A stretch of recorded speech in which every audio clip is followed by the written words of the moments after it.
Unidade 1. A filosofia. Aula 3.2. Conteúdo: a escola aristotélica. Metafísica, ética e lógica.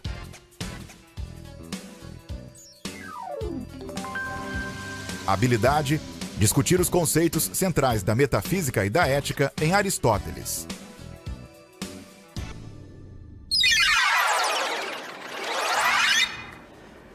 Muito bem, então, meus queridos alunos, professores, vamos então aqui continuando, com a nossa aula de filosofia. Vocês já fizeram aí um grande percurso, já estudaram aí sobre os pré-socráticos, Já falamos dos mitos. Agora vocês viram falar de Platão, aliás, Sócrates, Hoje, Platão. Olha, vocês estão... É um privilégio, hein, estar estudando aí essas matérias, esses conteúdos aí. Quanta gente não vê, esses assuntos, vocês estão tendo o privilégio de estudar esses assuntos aí. E vamos fazer uma revisão, então, sobre o Platão, que vocês estudaram agora há pouco.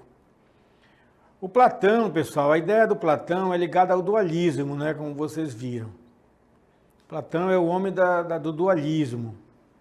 Ele falava em dois mundos. Ele falava que existia uma alma e um corpo.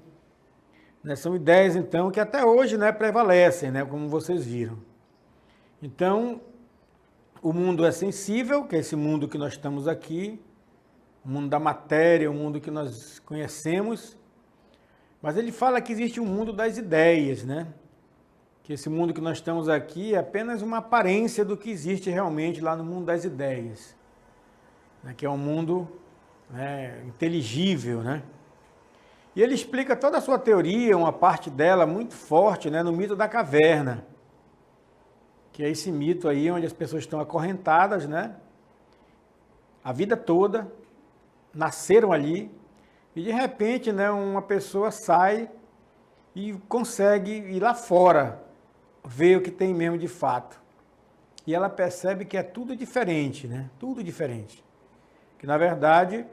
O mundo, a sombra não é a realidade, É isso que ele descobre lá fora. A sombra não é a realidade, a sombra é sombra, distorcida da realidade. Então ele vai, o mito da caverna vai explicar um pouco sobre esse mundo sensível, que é esse mundo da caverna aí dentro, só vê sombra, e o mundo inteligível, ou o mundo das ideias, que é o mundo que está lá fora. O cara está vendo lá o pássaro, está vendo o sol, está vendo o que de fato existe na realidade, Então esse é o Platão, pessoal. O Platão é o homem do dualismo. E agora nós vamos ver um outro discípulo do Platão, que é o discípulo Aristóteles. E sobre o Aristóteles, vamos acompanhar aí o nosso desafio do dia, Nós temos aí essas interrogações aí, um monte de dominó caindo aí. O que significa tudo isso, Essa imagem, essas palavras... Você sabe que as palavras, elas vão se formando, conforme a gente vai pronunciando as coisas, as ideias, E é possível que algo ocorra sem ter uma causa? É possível? E se algo acontece por acaso, isso significa que não tem uma causa?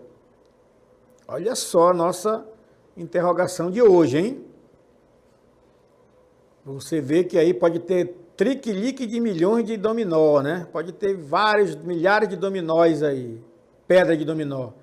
Mas se a primeira cair, imagine o que vai acontecer com o resto, Então, tem uma causa, Então, essa é a questão que está para o nosso desafio do dia. E agora, então, dito isso aí, Vamos, então, agora, de fato, adentrar aí na nossa reflexão, no nosso estudo. Vocês viram o Aristóteles, ele começou a pensar no ser humano, na essência do ser humano. Depois vocês viram Platão, que vem dizer que nós temos uma alma, mas também nós temos um corpo, e que nossa alma está presa aqui dentro desse corpo, não é isso? E é por isso que a gente não consegue ver o mundo das ideias, Então, em última instância, né, nós temos que partir para um outro plano para que a gente possa perceber esse mundo das ideias. E o Aristóteles, né, discípulo dele. Vocês viram que o Platão tem uma escola, né? E o Aristóteles também. Ele aprendeu muito com Platão. Apesar de depois ele ter se afastado de Platão. Nas ideias, né? Até porque o Platão morreu e ele continuou. Então vamos ver aqui o que diz a escola aristotélica, né? Quando eu falo de escola, pessoal, aqui, além de ser um conjunto de pensamentos, né, de doutrinas, é também uma escola mesmo, tá? É uma escola mesmo, que eles chamavam de academia, né? Então, o Aristóteles, ele nasceu em Estagira, né, na colônia grega, lá na Macedônia. E ele foi, então, aí, um líder, né, um mestre do Alexandre Magno, né, o grande Alexandre Magno. Então, ele estudou na academia, por isso ele é discípulo de Platão, e ele criou, né, a partir daí, o Liceu, né, que é a escola que ele criou. E o Aristóteles ele tinha uma mania, né? Ele gostava de dar aula também caminhando, né? Que ele chamava de peripatéticos. Ele saía da sala e ele ia dar uma volta no pátio do liceu, né, da universidade, que ele criou, e lá ele conversava com seus alunos, caminhando pelo pátio, pelo jardim, né? Você pode ver nessa imagem aí, ó, que ele está embaixo de uma árvore, né? Ele não está numa sala de aula. Então ele tinha muito, né, essa visão de que a aprendizagem não é só 4 paredes, né? Mas é um mundo aí fora. Mas foi um grande pensador, um cara que conseguiu abarcar muitas ideias. E por ser um grande pensador, ele estudou muito Platão, né? Ele foi discípulo do Platão, ele conheceu essa ideia do dualismo, né? Do mundo das ideias. E ele, a partir de tudo isso, ele criou também o seu próprio pensamento, que é o nosso objetivo, né? Que cada um tem a sua própria ideia, o seu próprio pensamento. Então, todos esses pensadores que nós trazemos para cá, para a gente estudar junto aqui, cada um deles vai falar uma coisa, alguns vão dizer o contrário do que o outro disse, mas isso não importa. O que importa é que eles vão trazer ideias, reflexões, para nos ajudar a pensar o mundo de hoje.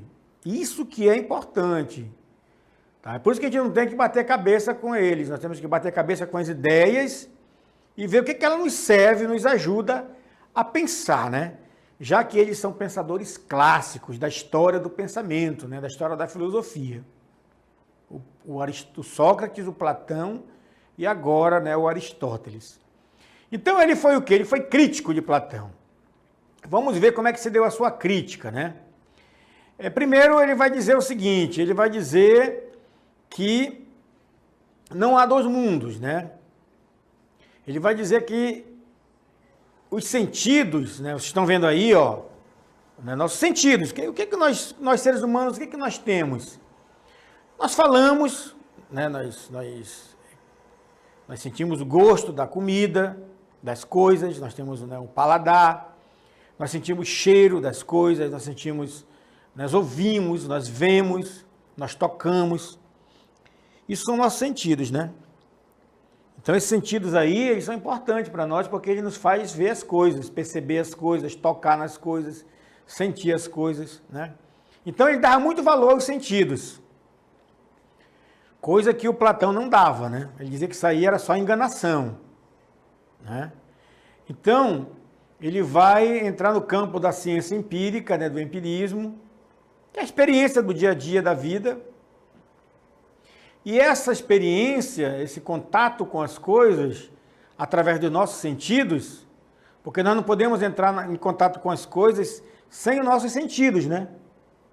Sem os nossos sentidos. Por exemplo, quem tem problema de visão, né, a pessoa que tem deficiente visual, ele não consegue, por exemplo, ver as coisas, não é isso? Claro, é porque ele tem uma deficiência visual.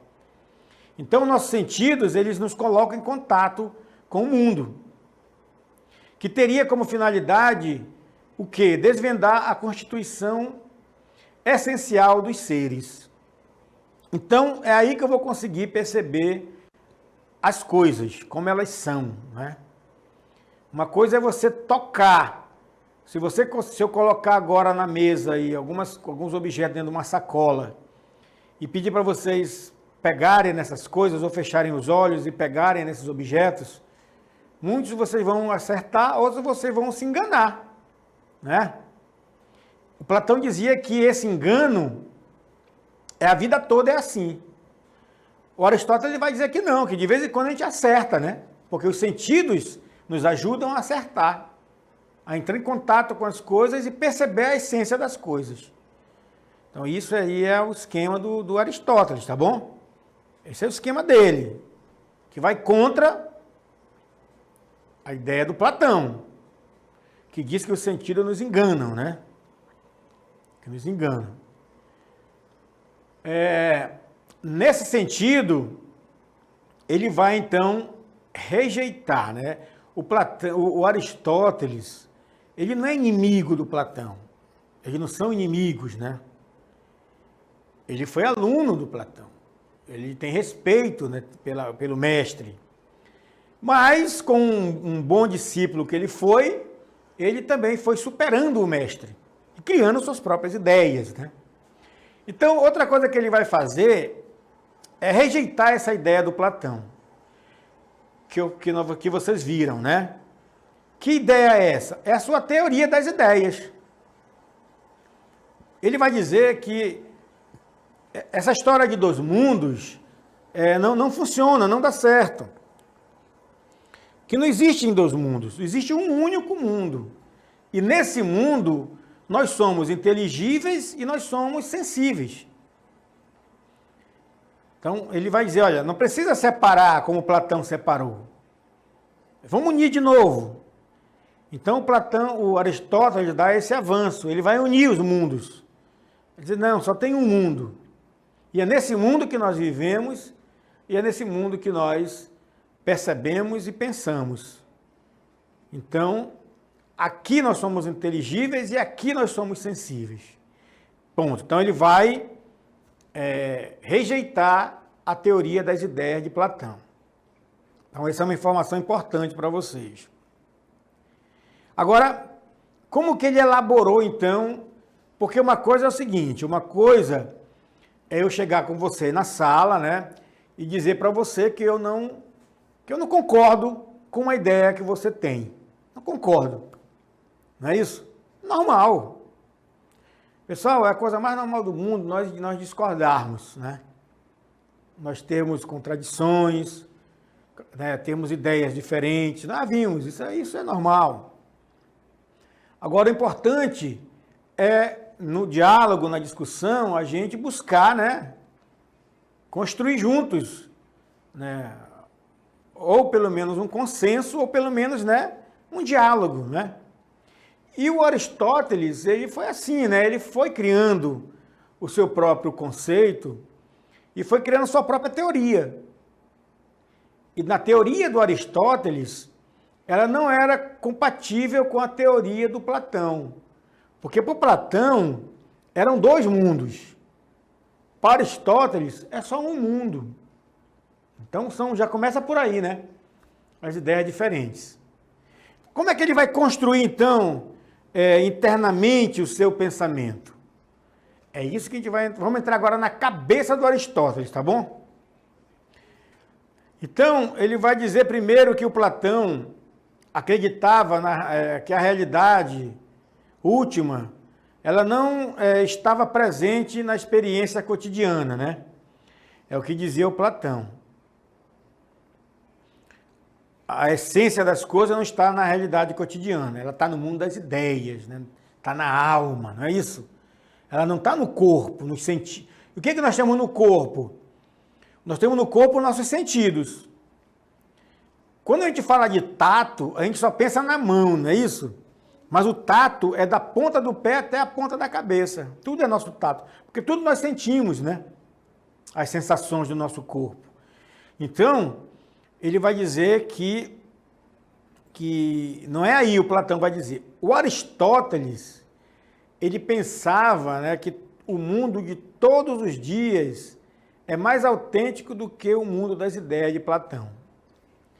Então aqui é que está a diferença, né? Dentro da estrutura do pensamento deles. Que o Aristóteles, ele vai pensar o mundo como o mundo que nós temos, que está aí. E esse mundo é autêntico, né? O mundo do nosso dia a dia. Quando você escova o dente, você está escovando o dente de verdade com uma escova de dente. Né? Quando você vem estudar, você vem estudar com seu corpo e sua alma. Né? Você não vai dizer que agora, né, os seus sentidos aí estão lhe enganando, né? O Aristóteles vai dizer que não, que nós estamos aqui na nossa essência buscando apreender, né, assimilar os conhecimentos, as coisas que estão aí à nossa volta. Nesse momento, vocês estão estudando, não é isso? Quando você está em casa fazendo um sanduíche, você está fazendo uma experiência cotidiana do pensamento, do raciocínio lógico, buscando objetos com seus sentidos, porque você quer comer um sanduíche, fritar um ovo, não é?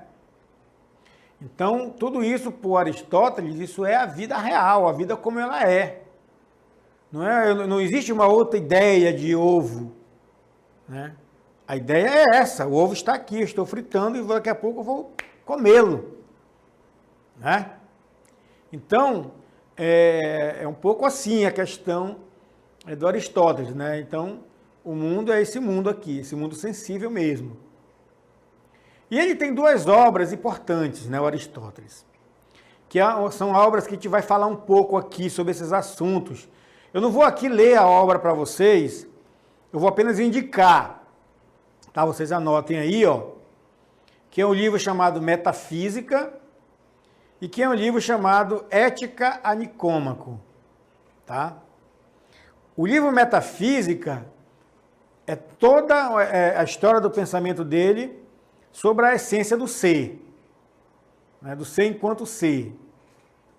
E a obra Ética a Nicômaco, ele vai falar sobre a questão da felicidade, a questão da justiça, a questão do bem, né? Ele está ensinando para o seu filho, como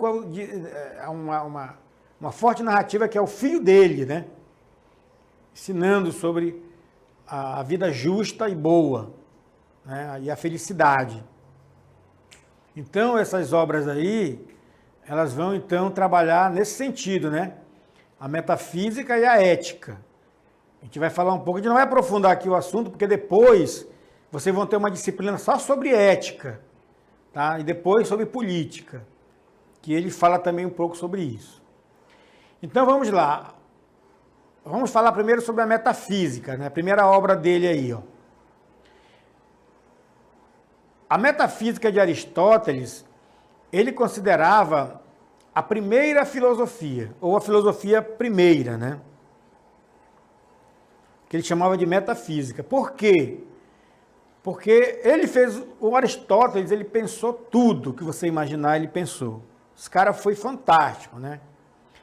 Tanto é que ele falou da metafísica, né? Ele não usava essa expressão, né? Mas depois foi cunhada essa expressão metafísica, mas é porque ela está além da matéria, né? Que é a essência das coisas. Que é um pouco do Platão, para você ver como ele também carregava essas ideias do Platão no seu coração, né? E na sua mente. Ele não ficou de mal, não abandonou o Platão 100%. Porque as ideias do outro, sempre elas ajudam o nosso pensamento, né? Então, na metafísica de Aristóteles, ela é, na verdade, uma ciência, né? Ele quis fazer dela uma ciência. Por quê? Porque a ciência está ligada mais com a questão da experiência física, né? Da experiência física. Mas ele aprendeu com Platão que nós temos uma dimensão que não é física, né? Só que ele dizia que essa dimensão, ela não é necessária pensá-la em dois mundos, né? Em dois mundos, não.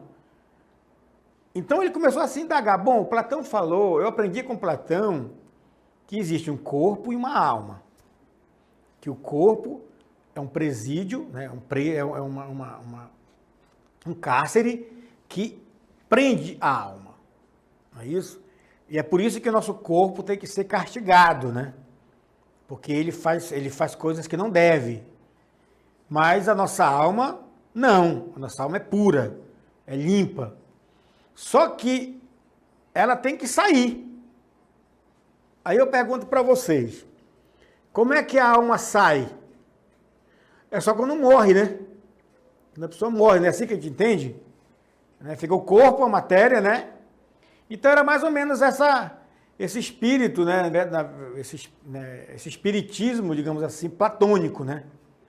E aí, o Aristóteles, ele não vai caminhar por esse viés aí, né, do espiritismo, né? Dessa tese, né, do corpo da alma. Ele vai caminhar pela ideia de uma essência de um ser, né? Que existe o ser.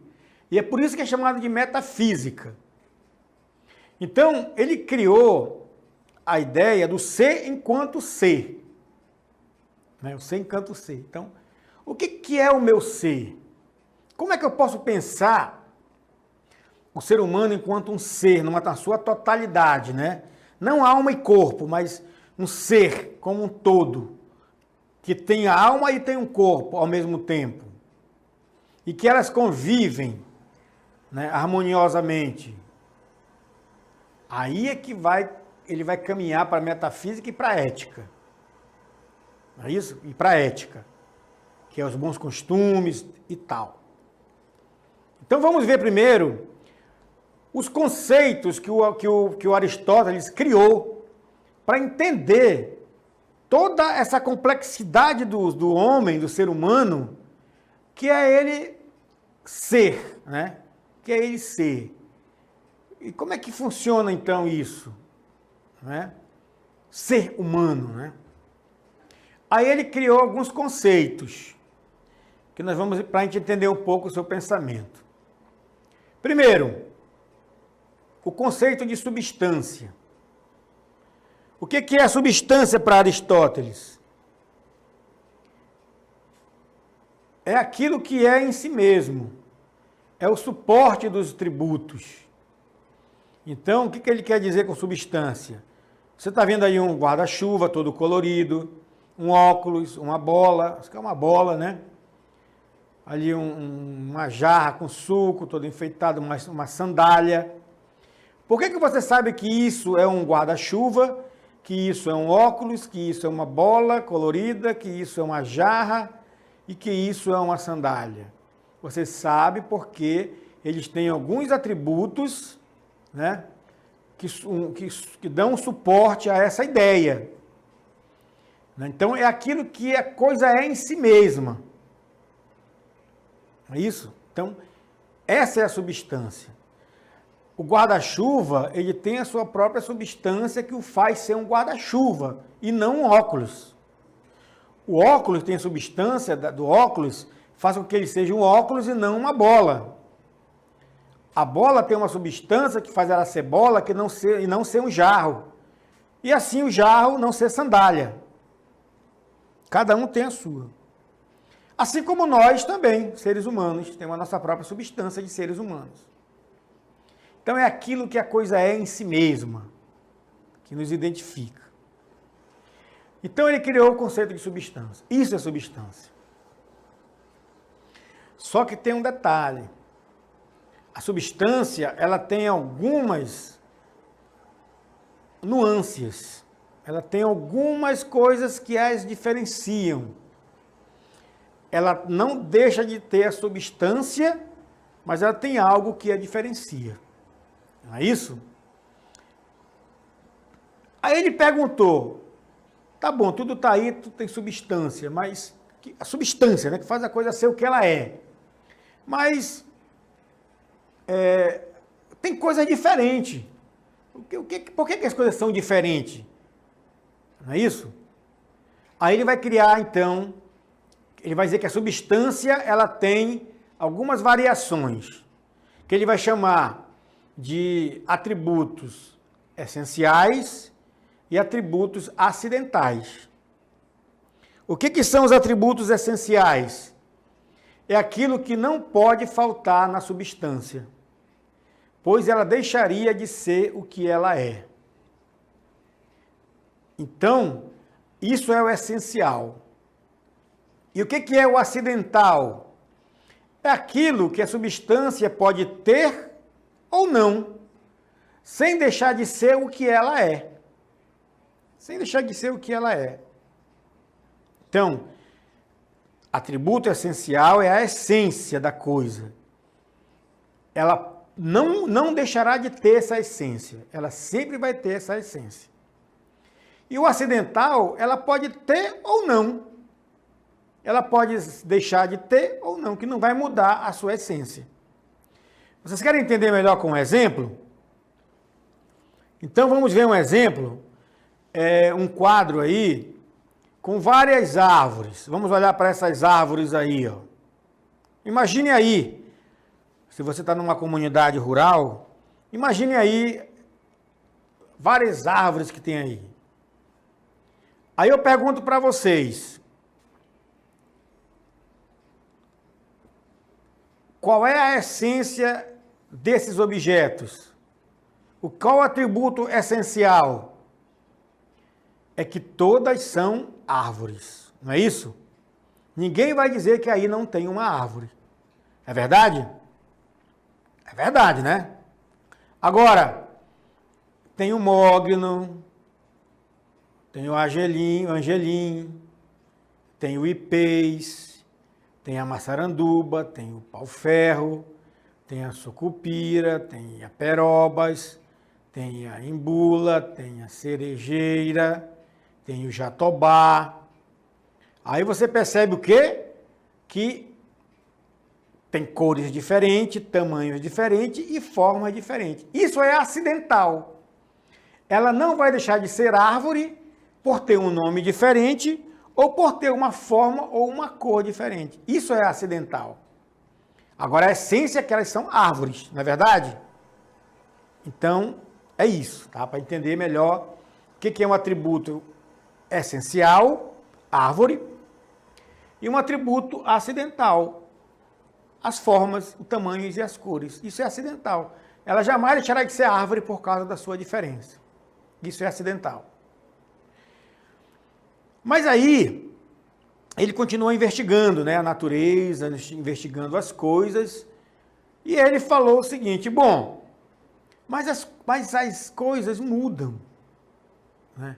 Ela tem a sua essência, elas são diferentes, porque são acidentais também, mas tem algumas coisas nelas que se transformam, que se modificam no ser delas, né? E isso, essa mudança das coisas, de uma coisa para outra, não é? Ele chamou de ato e potência. Ato e potência. O que é a potência? A potência é a matéria que possui o potencial para ser transformada. Então, é a matéria. O que é o ato? O ato é a forma que a matéria assume ao ser, né, transformada. Então, por exemplo, uma semente. Se você planta uma semente de algodão, ela é só uma semente, né? Você cavou e enterrou a semente. Ela está em potência de ser uma árvore de algodão, não é isso? Mas, por enquanto, ela é apenas uma matéria chamada semente de algodão. Quando você planta e ela cresce, aí você vai ter o quê? A forma, que é o ato, né? Ela vai sair em ato. Então, tá aí o exemplo, né? Quando você vê uma árvore, o que é uma cadeira? O que é uma cadeira de madeira? É uma árvore em potência, né? Porque a árvore, ela pode se transformar em cadeira. Pode se transformar numa canoa, uma mesa. Então, as coisas têm ato e potência. Ato e potência. Elas estão aqui e podem se transformar em potência, né? Uma mulher, por exemplo, né, ela tem a potência de ser mãe. O homem não tem, né, isso. É a mulher que tem. Porque a matéria, ela tem na sua matéria, na sua essência, né, o potencial de ser mãe. O homem não tem. Então, nunca vai ser em ato, o homem nunca em ato vai ser uma mãe. Porque ele não tem a potência para isso, a matéria para isso. No caso, seria o útero e toda a estrutura orgânica, né, estrutural para isso. Bom, então essa, pessoal, é a metafísica de Aristóteles. Ele trabalhou esses conceitos na sua metafísica, tá bom? E aí, então, ficando esses conceitos para vocês só entenderem como é que funciona, né, a nossa matéria, a nossa... E tudo isso no mundo, né, nesse mundo aqui. Ele não conta com o mundo das ideias. Pode ver que ele esqueceu isso, né? E a ética? O que é ética, né? Eu não vou aprofundar aqui o conceito de ética. Eu só vou falar o que o Aristóteles falou sobre ética, porque vocês vão ter um estudo sobre isso. Então, essa obra aí, né, que ele fez para o seu filho, que também era discípulo, né, dele, gostava de seguir o pai, e ele vai falar o seguinte sobre a ética, né, o Aristóteles, essa aqui é a sua obra. Então vamos ver, Aristóteles e a ética, né? Ele vai dizer que ele vai fazer uma análise do agir humano. Então, vejam vocês aí que o Aristóteles faz uma análise do agir humano. O que é fazer uma análise do agir humano? A ética, então, é a ciência da ação, né? Da ação. E ele vai dizer que todo conhecimento e todo o trabalho do homem, eles visam algum bem. O bem é a finalidade de toda a nossa ação. Então, veja vocês aí, ó. A palavra bem, né? Que ele está dizendo aí. Todo conhecimento, todo o trabalho do homem visa algum bem. Vocês vão ver aí, ó. Chegou. Tá vendo aí, ó? Todo conhecimento, todo o trabalho do homem visa algum bem. O bem é a finalidade de toda a nossa ação. Teleologia. Então, para o Aristóteles, a ética é fazer o bem, né? A finalidade é fazer o bem. A nossa ação tem que ser uma ação voltada para o bem. Como você vê na imagem aí, né? Olha a alegria dessas crianças ao ver água, né? Vai ver que falta muita água aí nessa região da África. Alguém fazendo o bem. Então, para Aristóteles, isso é ética, né? Isso é ética. Essa finalidade da ética. Fazer o bem. O cara pode falar bonito, pode rezar, né? Pode ser... Mas se ele não faz o bem, para Aristóteles, ele não é ético. A ética é fazer o bem. Outra coisa, se ele faz o bem, ele vai buscar ser feliz, que ele chama de eudaimonia. Porque, por Aristóteles, a essência do homem é fazer o bem. A felicidade é o bem. É o bem maior. E esse é o pensamento de todos os seres humanos. E é verdade, quem não quer ser feliz, né? Todo mundo quer ser feliz. Todo mundo quer ser feliz, que ele chamava de eudaimonia. É a felicidade desse momento. Eu não vou ser feliz, eu quero ser feliz, eu vou correr atrás da felicidade. A felicidade está numa pessoa lá do outro lado, né? Não, a felicidade é aqui e agora. Por quê? Porque se ele pratica o bem, se ele faz aquilo que ele tem que fazer, se ele é realizado no seu trabalho, se ele é realizado como pessoa, então aqui ele é feliz. Né? Ele é feliz. Então, ele busca ser feliz através das suas ações, que está relacionada com a sua condição, com as suas escolhas, né? É claro que ele pode ser infeliz, né? Para Aristóteles, ser infeliz é você estar fora daquilo que você deseja. É você fazer, por exemplo, uma coisa que você não gosta de fazer. Você faz obrigado. É você viver com uma pessoa que você não quer viver, mas está lá, vivendo. Então, ser feliz, isso é ser infeliz, porque você não está fazendo a coisa dentro de uma harmonia, que é a eudaimonia, né? Que é fazer o bem, se sentir bem. E para finalizar, então, a sua ética, né, de Aristóteles, ele vai dizer que o bem viver e o bem agir é identificado com o ser feliz. Olha só, amarrando aqui, né, tudo que nós falamos. É uma ação conforme a virtude, outra palavra-chave dele é virtude, visando o melhor. Então, o que ele quer dizer com isso? Se nós vivemos na virtude, se nós somos homens e mulheres virtuosos, ou seja, responsáveis, verdadeiros, generosos, bondosos, né?